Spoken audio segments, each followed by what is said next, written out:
ద్వితీయోపదేశకాండం 12వ అధ్యాయం 4వ వచనం. వారు తమ దేవతలకు చేసినట్టు మీరు మీ దేవుడైన యెహోవాను గూర్చి చేయకూడదు. వాళ్ళు ఎవరంటే అన్ని జనులు, విగ్రహాలను పూజించేవారు. మీరెవరంటే దేవుని ప్రజలు. వాళ్ళు ఏం చేస్తారు? వాళ్ళు తమ దేవతలకు ఏం చేస్తారు? ఏం చేస్తారని మనల్ని చేయొద్దన్నాడు. ఫస్ట్ విషయం ఏంటంటే, వారు తమ దేవతలకి ఒక రూపములో ఒక విగ్రహాన్ని చేస్తారు. ఒక రూపంలో ఒక విగ్రహం చేస్తారు. ఇక్కడ రాపర్తి లోపల ఒక గెస్ట్ హౌస్ ఉంటుంది డాక్టర్ గారిది. దాని వర్క్ టైంలో వెళుతున్నప్పుడు అక్కడ ఒక మర్రి చెట్టు ఉంటుంది. ఆ మర్రి చెట్టు పక్కన చిన్న గ్యాప్లో తాడి చెట్టు ఉంటుంది. అక్కడ ముసలైన గేదెను కట్టుకుని అస్తమాను ఇబ్బంది పెట్టేవాడు.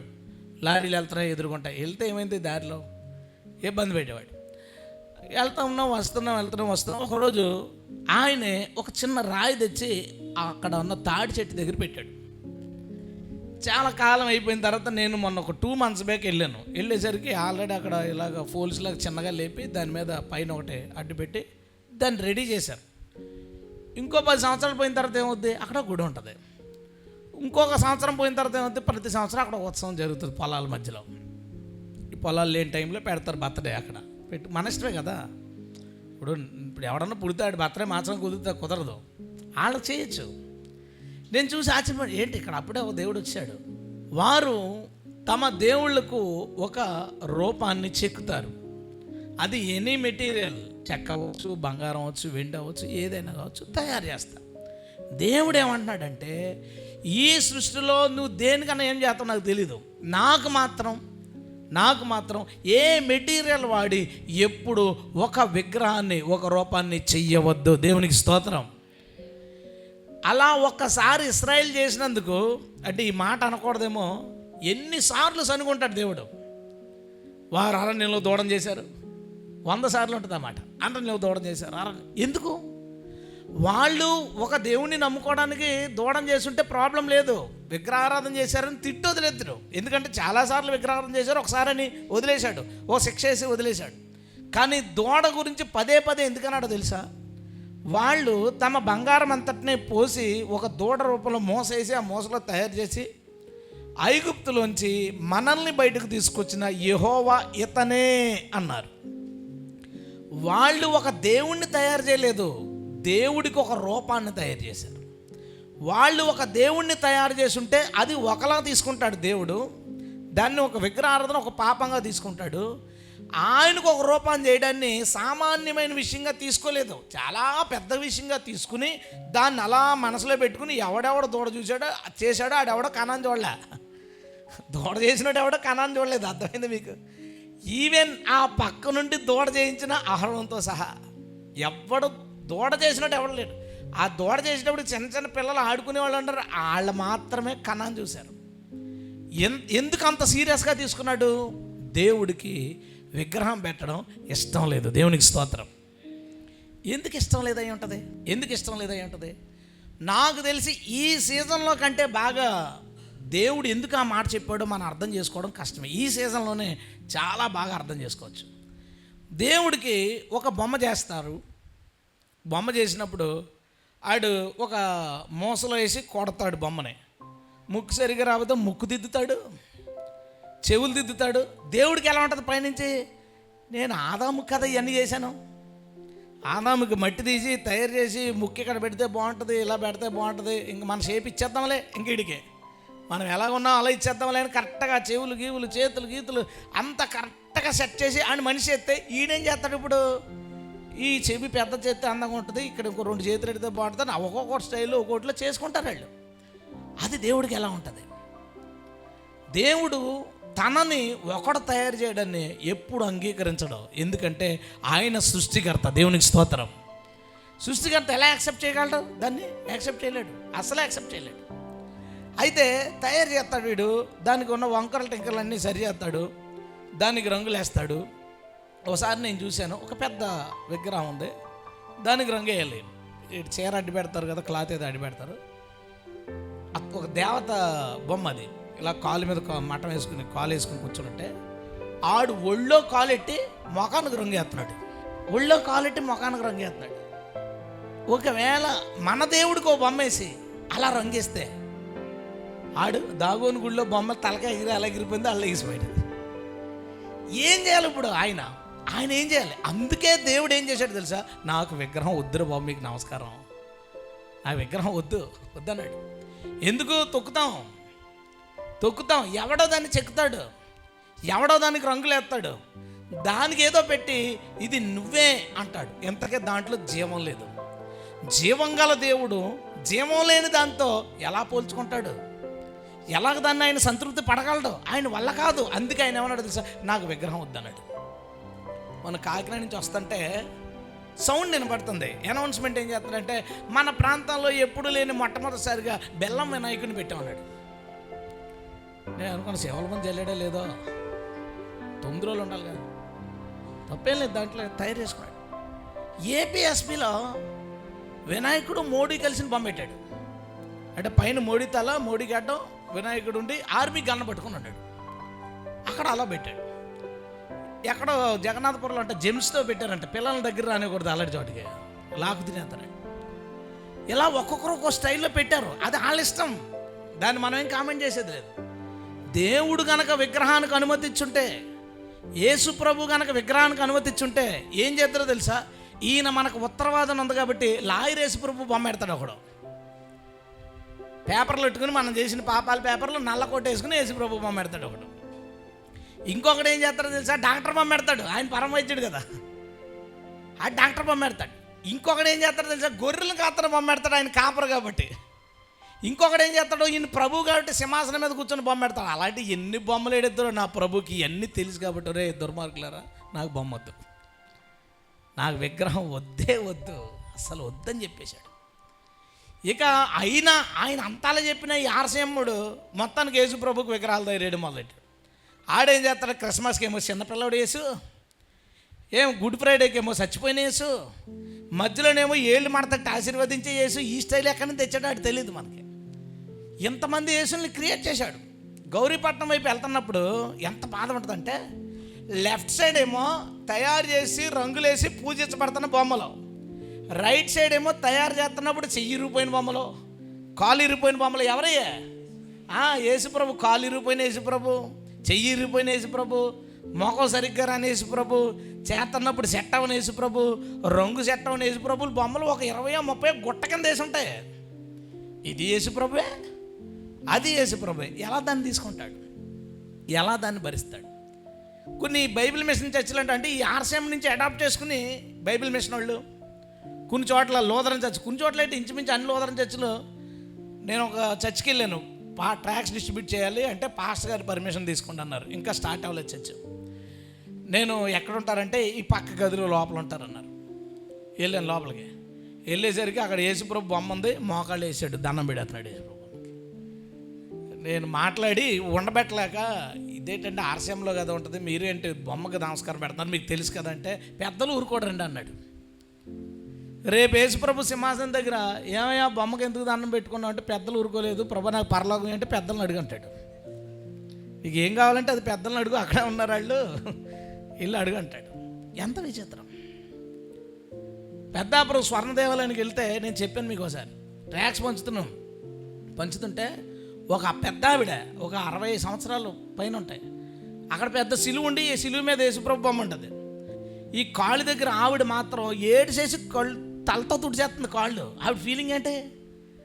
బైబిల్లో ఒక స్త్రీ కన్నీళ్లతో పాదాలు కడిగింది, నేను కూడా కడిగి. ఈ లైన్లో ఇంకొకటి ఉంది, ఈవిడ వెళ్ళిపోగానే ఆవిడ మొదలెడుతుంది. ఇప్పుడు అక్కడ దేవుడు ఎలా తీసుకుంటాడు దీన్ని? ప్రభు ఎలా తీసుకుంటాడు దీన్ని? ఒకసారి ఒక పాస్టర్ గారిని, ఎందుకంటే ఈ సిలువ అయి పెట్టరు, జస్ట్ రిప్రజెంటేషన్ అండి, మామూలు మన ప్రభు సిలువ మీద చచ్చిపోయాడు అని చెప్పడానికి, మన ప్రభు ఇలా ఉంటాడో, ఇలా ఉండేవాడు అంగీతం అని చెప్పడానికి. Very good. అయితే ఏం చేయాలి? అక్కడ వాచ్మెన్ పెట్టాలి. ఏమని? ఇలా చేయలేగుతుంటే కరెక్ట్గా టప్ అని కొట్టి దండం పెట్టుకు. దీనికి ఇది యేసు ప్రభు కాదు, లాంటిదే. సిలువు దగ్గర మోకాళ్ళతో టప్పని కాలు మీద ఒకటి కొట్టి ఇక్కడ మోకరించుకో, ఇది యేసుప్రభు లాంటిది, యేసుప్రభు కాదు అని చెప్పాలి. మన వాళ్ళు ఏం చేస్తారు, ఈ పాస్టర్ గారు ఈ ఇద్దరు సిలువు దగ్గర దండం పెట్టుకుని ఫోటో పెడతారు, దాన్ని అందరము స్టేటస్ పెట్టుకుంటారు, అందరూ షేర్ చేసి ఎంత ప్రార్థన పరులు కాదు, విగ్రహారాధికులు. వాళ్ళు ప్రార్థన పరులు కాదు, విగ్రహారాధికులు. దేవుడు దాన్ని క్షమిస్తాడు అనుకున్నారా? ఎట్టి పరిస్థితుల్లో క్షమిస్తాడు. ఎందుకంటే ప్రభు చెప్పేసుకున్నాడు, ధర్మశాస్త్రం అంతా చెప్పి, మీరు ఇతర దేవుళ్ళకి చేసినట్టు నాకు చేయడానికి వీల్లేదు. ఇప్పుడు నెక్స్ట్ క్రిస్మస్ సీజన్ వస్తుంది, వీధుల్లో యేసుప్రభు బొమ్మలు, యోసేపు బొమ్మలు, మరియ బొమ్మలు ఉంటాయి కదా, అవి అలా వదిలేస్తారు, రొంగిపోతాయి, పాడవుతాయి. తర్వాత ఏమవుతాయి ఎప్పుడన్నా ఆలోచించాం మనం? తర్వాత అవి పెంట మీదకి వెళ్తాయి, అక్కడి నుంచి డంప్ యార్డ్కి వెళ్తాయి. అక్కడ వాళ్ళు ఏం చేస్తారంటే దాన్ని మొక్కలు కొట్టి ఎక్కడో గొట్ట కింద వేస్తారు. ఇదా మనం దేవుడు అని పేరు పెట్టి ఒకదానికి ఇచ్చే ఒక అంతం. ఈరోజు ఏమవుతుంది, నిన్న మొన్నట్లో జరిగేది, కాస్ట్లీ కొనుక్కుంటాం, అప్పుడు దాకా వాళ్ళే దగ్గర ఉంటారు, దగ్గరుండి పూజలు చేస్తారు, అన్నీ ఇస్తారు, అన్నీ చేస్తారు. దీన్ని తీసుకెళ్ళి నీటిలో పడేసినప్పుడు ఇది అంత గొల్ల కదా, అంత గొల్ల కాబట్టి ఇది మొలగకపోతే ఎవడైతే పెట్టి అప్పుడు దాకా పూజ చేశారో 10 మందికి దాన్ని తొక్కుతారు మొలగడానికి. ఎలా తీసుకుంటాం ఆ సీన్ని? ఒక గంట క్రితం ఏముంది, గంట తర్వాత ఏముంది, తొక్కి నువ్వు మొలగరా బాబు అని ముంచేస్తారు, అయిపోయింది.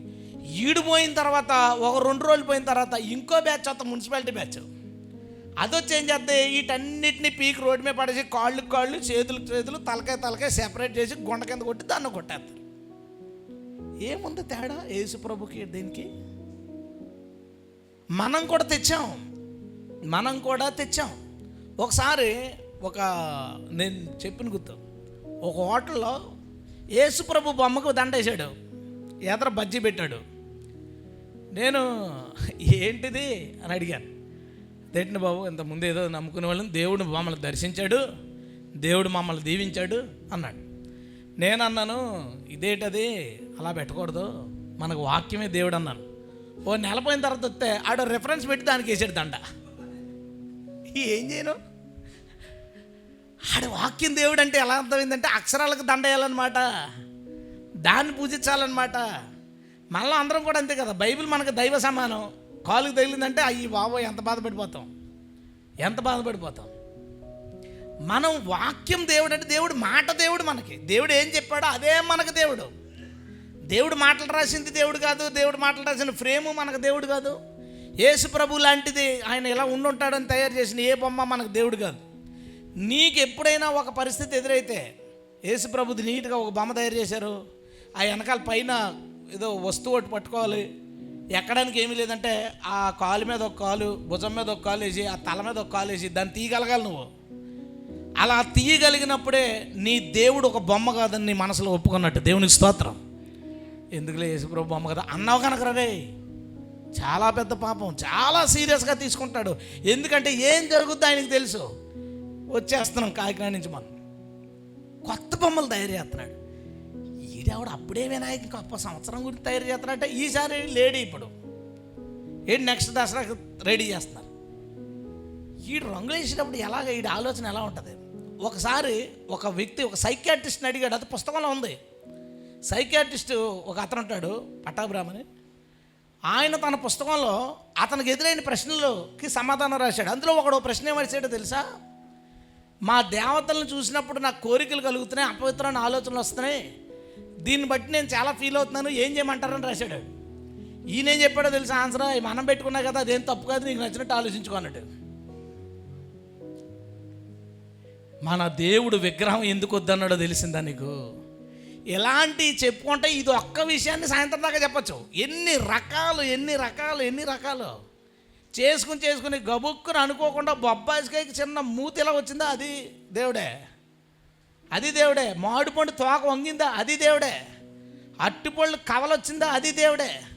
అన్నీ చేసాం. అందుకు దేవుడు ఏమన్నాడో తెలుసా? వెరీ సీరియస్ వార్నింగ్ క్రిస్టియానిటీకి. వాళ్ళు చేసినట్టు నాకు చేయొద్దు.